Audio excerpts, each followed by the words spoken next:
Frank, you were talking earlier about you got to fly sometimes to drop the napalm in strings. Yeah, yeah. It was Tell that it was a again. rather crude way to do it, but sometimes if we had good visual on a target area or something like that, it was relatively easy to. And the other thing was the gun situation. It had to be fairly permissive to do that, but I was able to line up the airplane, come down the road, what have you, and just using the armament panel and just pickle them off one by one, usually maybe 4 of them. We would do that often with the napalm that didn't have any fins on it because it's stuff you never really knew where it was going to go anyway, and you could just pickle it off in a string and it would be fairly effective. You say you chalk mark the windshield?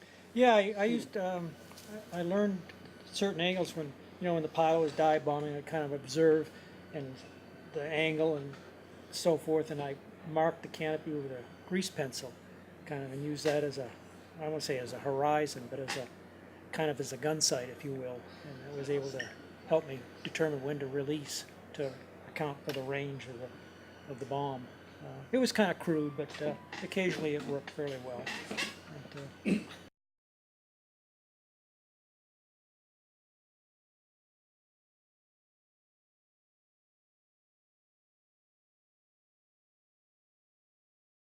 we got to Khe Sanh. We were sent down there in the first place because the place had been weathered in, and none of the jets evidently could make their strikes and stuff.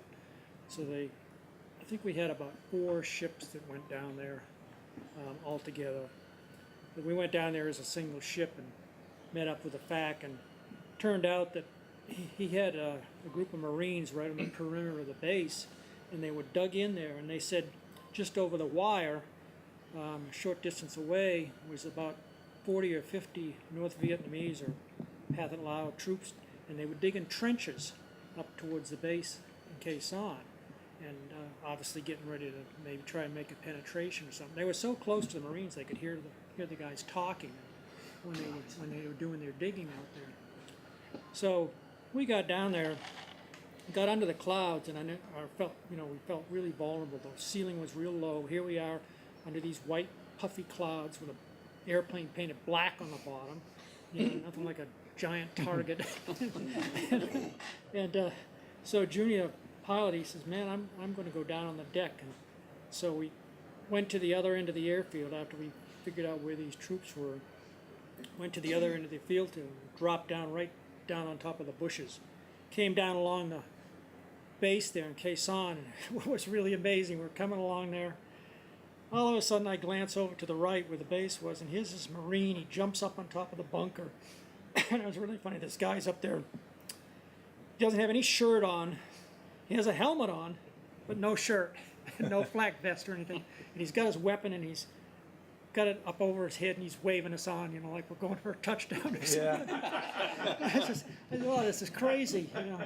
So about the time we get by him, the pilot opens up with the 50 cal to hopefully keeping the heads down on the people up in front of us there, and then that's one of the times I was able to use the panel there and just string the napalm out, like 4 separate drops in a string, and we were because we were down low, we couldn't hardly miss. When we released, we were about 200 feet above the ground, and we could see the guys down there way to the left, so we knew we were right there.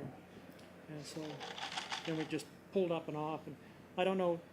That mission was the only time we got hit, too. I don't know when it happened. We took a couple of holes in the aft part of the fuselage. One interesting enough, one bullet went up right through the middle of the bomb bay, and I suppose we still had bombs in there at that time. I don't know, but it went through the bottom of the bay and then right out through the top. And of course, we didn't even know it at the time. And, so we got back and proved cheese and got holes in my airplane. That's what bubble gum's for. Yeah, fortunately they weren't too big. But yeah, that was. Bubble gum and duct tape. That's one of those missions because it was in the daytime. I guess I'll always remember that one. But, well, the funny part of it was, years later. I mean, we didn't know that much about Khe Sanh at the time, and didn't know there was 20,000 or 10,000 troops around there trying to take that Marine base. I mean, that place was infested with troops and enemy troops and guns and everything. And I don't remember. She didn't know. Yeah, you know, that was a case of, you know, if I really knew what was down there, I would have really been scared.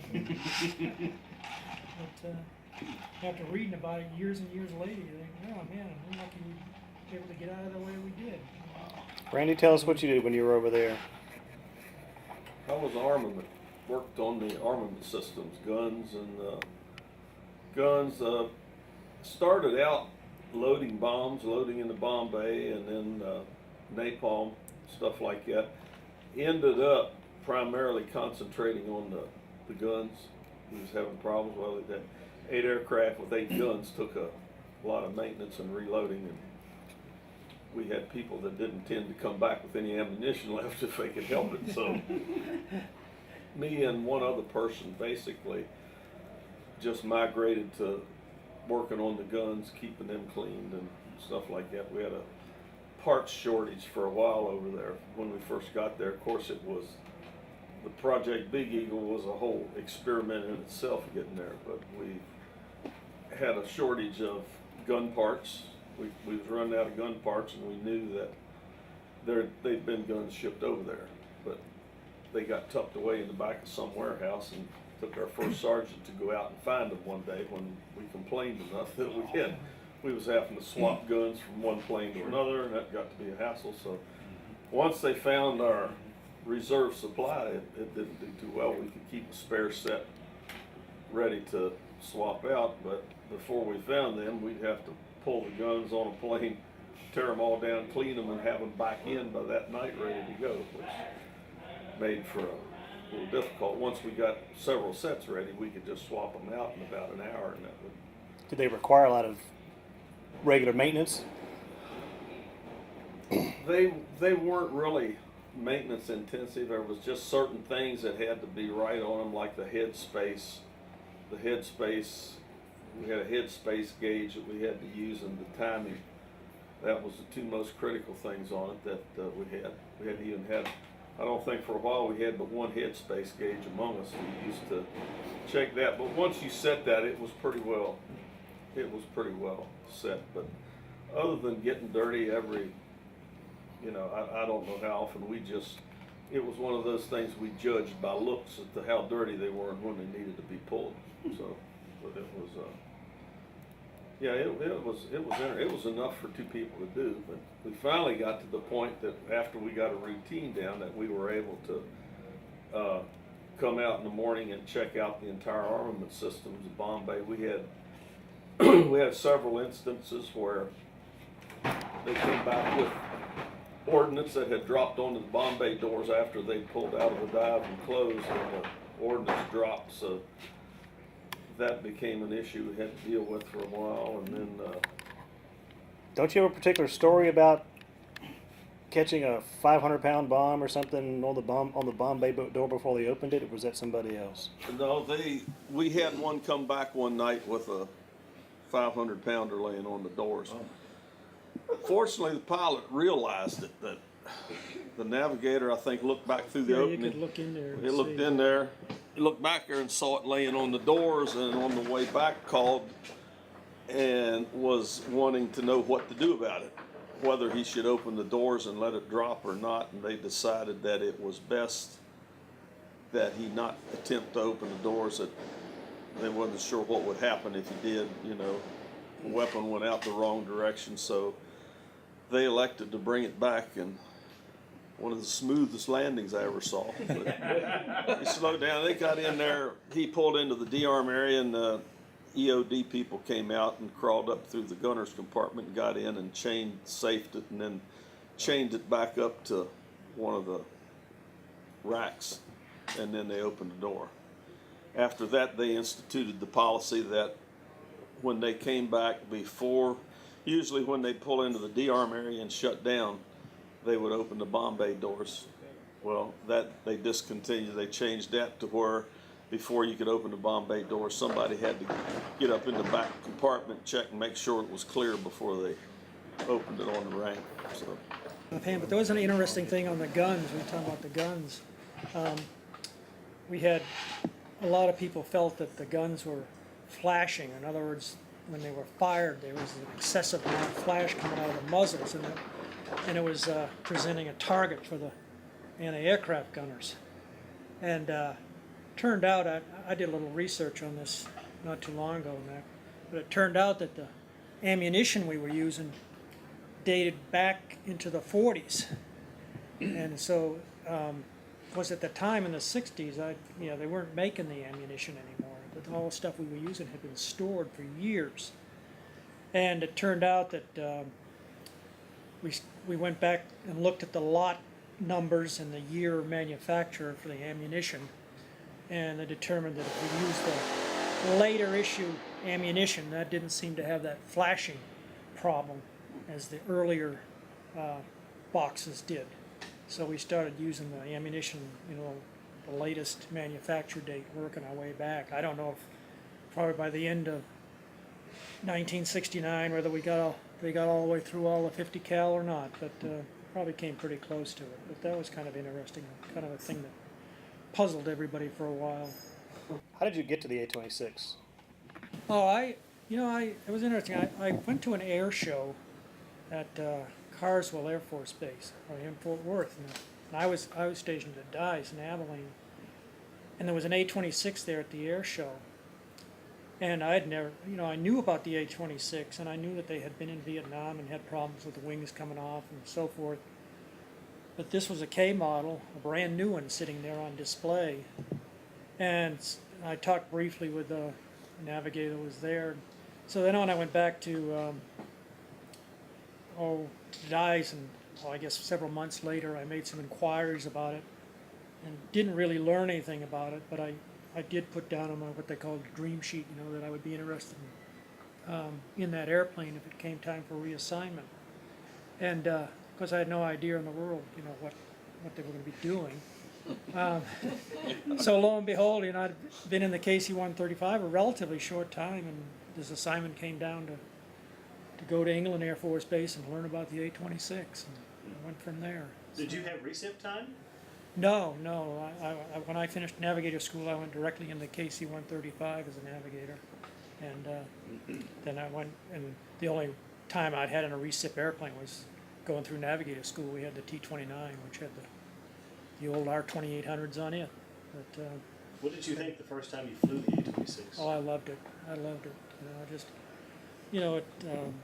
We went out on the first time we went out, and took off, quick orientation. I remember the IP, I think it was Mitchell was the IP. Anyway, we went out there, and we were just kind of cruising around, and we kind of paired up in training. So the guy that was going to be my pilot, Tengen, he was in the right seat. I was crammed in the back there in the little jump seat.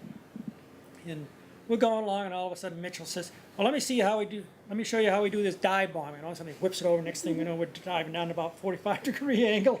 In the jump seat. Yeah, in the back there in the jump seat. Of course, I wasn't used to that. He didn't do that in a 135. I loved the airplane, especially after flying it across the Pacific. That was a real interesting experience. Did you take one from the States to Vietnam? Yeah, we flew one from, we took off from McClellan, California, and island hopped across the Pacific. It was what? I'd flown to Hawaii any number of times in 135, and that was like, what, a 4.5, 5-hour flight. And then it took us 11.5 hours, and then 26. Yeah. And you can't get up and walk around. So that one leg was 11.5 hours? Yeah, well, by the time you got in the cockpit and, got to the end of the runway and everything, it was probably closer to 12.5 hours. But, yeah, the flying time was 11.5 hours. Fortunately, the weather was good. We didn't have any problems at all. The airplane worked like a charm. And there's no autopilot, right? It's hand flying the whole time? Yeah, we hand flew it. In fact, I hadn't had that much time in the airplane, so, no autopilot. And so Junie Tengen, the pilot, he says, "Well, I'll fly for an hour, then you fly for an hour." And I says, "Okay," and we did do a 3-hour functional check flight, and during that 3-hour flight, most of the time, Junie spent with me, learning how to recover from unusual attitudes and basic stuff like that. And then, so, you know, it didn't seem too hard. I mean, you know, I've been flying in light planes and stuff a little bit. But, so then when we came time to fly across the Pacific, of course, the airplane's heavily loaded with fuel. And so after we get out past the Faroe Islands, Junior said, okay, it's your turn now. So I take the controls, you know. God, I could not trim that thing for altitude to say, you know, we're supposed to be like at, I don't know, 10,000 feet or whatever. And so at first I'd be too low, and then I'd be too high, and I'd be too low. And after about 2 or 3 hours, I got the hang of it a little bit. And I think the airplane got lighter, and it was a little easier controlling it. But, by the time we got all the way to Thailand, I was able to handle it fairly well. Was the Bombay one giant fuel tank on that trip? No. There was what, a 200-gallon tank, I think, in the Bombay. Didn't take anywhere near up the whole Bombay. The crew chief had a pallet back there with a bunch of spare parts on it mostly, and then we what little clothing we had, we crammed up front in the gun bay, and that was a mistake because when we flew, well, let's see, when we got to Guam. We landed at Guam. It was really interesting. We looked around, we're taxiing in the flight line. There's not another airplane there on the base. And the people in ground control told us we were taxiing. They tell us it was a typhoon. The base is under a typhoon watch. Well, you know, it's too late for us to go to Japan. That's where all the other airplanes went. So the plan was that we would, you know, fuel up the airplane. And then when the typhoon hit, we had to go out to the airplane and sit out there all night while this typhoon blew through. We started the engines up and kept the airplane headed into the wind. Fly it on the ground. Yeah, and it was pretty wild sitting there watching the airspeed indicator get up around 90 knots or so. You know, when you're just sitting there. Wow. And then all this junk is flying by, boxes and pieces of palm trees, and I could not believe to this day that something didn't hit the airplane. I mean, it was amazing. You know? It's not the wind; it's what's in the wind. Yeah, you know, and it was amazing. All this stuff going by, and the next day, you know, after things calmed down, we were out there for about 6 hours, I think, something like that, doing this. And the storm finally got by, and the base was a mess. So we got delayed there about, I think we had to sit there another 2 days before everything got kind of reorganized and everything, and then we got it back together again and took off for the next leg. That was one of those crazy experiences you hardly ever hear about. What's funny, the first 8 aircraft that went over there, that ferried, all of them seemed to develop some sort of a problem or another when they landed in Hawaii. It seems they had something wrong with every one of them. Well, They had to stay for about 2 days Guam's a before good they place to stay for a while too. left for weight. Yeah. Well, we did stay for 2 days in Hawaii. My pilot, his family lived in Hawaii. He was from Hawaii, Yeah. and that's how we ended up ferrying the airplane over, because he wangled it, you know, because he wanted to visit his family before he went to Southeast Asia. So we got there. It was really neat. We taxied in, and there's a bus there with all his cousins and everybody on it. We get off, and they put all these flower ladies on it. So it's pretty cool.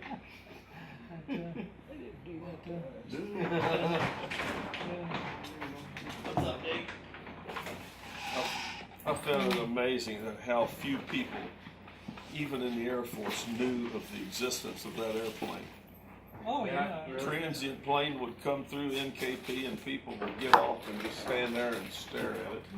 I remember I was out there one day and a guy got off the plane. He was, you know, in uniform. He was either coming or going. I couldn't tell which, but he comes out and he's walking, standing there looking up at the plane. I'm stripped to the waist, you know, and had nothing, you know, and the guy said, looks at it a little bit and he says, "What is that thing?" I said, "It's an A-26 Invader." And he looked around at it a little bit and he said, "Are you guys in the Air Force?" It was, Yeah. people come through there. I bet today done 10% of the people that's in the Air Force at the time never heard of it. Yeah, they were making fun of us when we flew out of Hawaii. You know, Hickam there, they share the facility with the civilian airport. I guess they still do. I don't know. But so we go to taxi out to take off to head out to Midway on our first leg, and we get sandwiched in between a couple of airliners and like that, and the guys, and they're saying, "What are you doing? Where do you think you're going in that thing?" As long as you see 'em.